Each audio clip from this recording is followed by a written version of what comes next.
see that we have a lot of similarities here, right? So we've got collapse of infrastructure, right? No more gas, no more water, no more electricity. We have a disruption of the food systems. We have population centers that are extremely unsafe, right? Lots of people equals lots of zombies.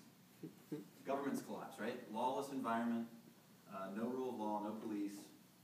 And then finally, there's, of course, the roaming packs of the living dead. I'm not sure if we've seen those in climate change-related disasters yet or not. But really, when you think about this, infrastructure failure, the New York blackout, right? Disruption of food systems, drought in Europe in 2008 that wiped out 90% of the wheat crop. Population centers becoming extremely unsafe. Everybody remembers trying to evacuate New Orleans, right, after Katrina. Collapse of government, you see this everywhere, right? Riots happen like that.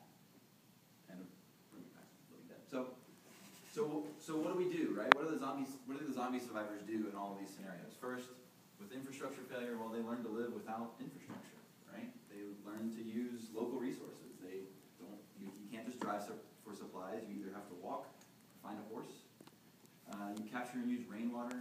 You use passive technologies, right? So you learn to live a passive local lifestyle. Disruption of food systems. Well, as soon as infrastructure collapses, right? When all of the people who are working at the power plant turn into zombies or run away, as soon as you don't have electricity, you don't have gas, you don't have water, suddenly now we don't have people that are also serving us burgers and Happy Meals. And so people band together and they plant community gardens. And they start to eat local food, and they start to eat seasonal food, and they learn to hunt. And so there's this element of living local again, right? And banding together because you can't grow all the food that you need to eat and defend against the zombies and all those other things.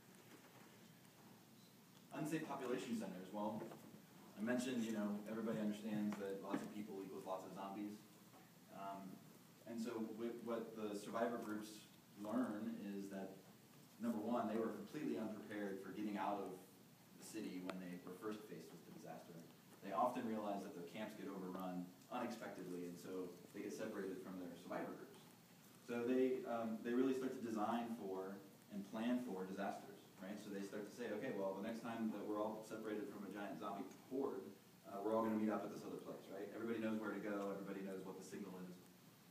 And then when they get there, they plan for other groups. They plan for other survivors to come and join them. So they plan for taking in refugees.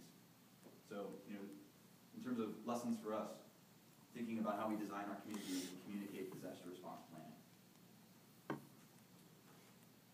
In the collapse of government, we've got resource inequality that leads to resource wars, right? Haves versus the have-nots. And desperate people are suddenly way more dangerous than the zombies, right? Desperate people are way more dangerous than the original disaster. And in the zombie stories, we learn this really quickly, right? We've got all the resources and everybody else wants it. So here's kind of the recap, right? These are the lessons, 5 key lessons. Number 1, live local, right? Local energy, local water, local resources. Grow and eat local seasonal food. Prepare for refugees, prepare for disasters, and communicate those plans. Distribute resources fairly, right? The haves versus the have-nots doesn't happen if we strive to distribute our resources fairly. And then lastly, the zombie apocalypse, we're going to destroy the brain. Everybody knows that, right? Not with a gun, because you need bullets and they're loud. You need like a crowbar. It's really good because it works as a tool as well. But in the climate change arena, right, the thing that we need is our brains, right? So there's a red X there. So anyway, so if there are any questions about surviving the zombie apocalypse, by all means, come talk to me. And thanks for your time.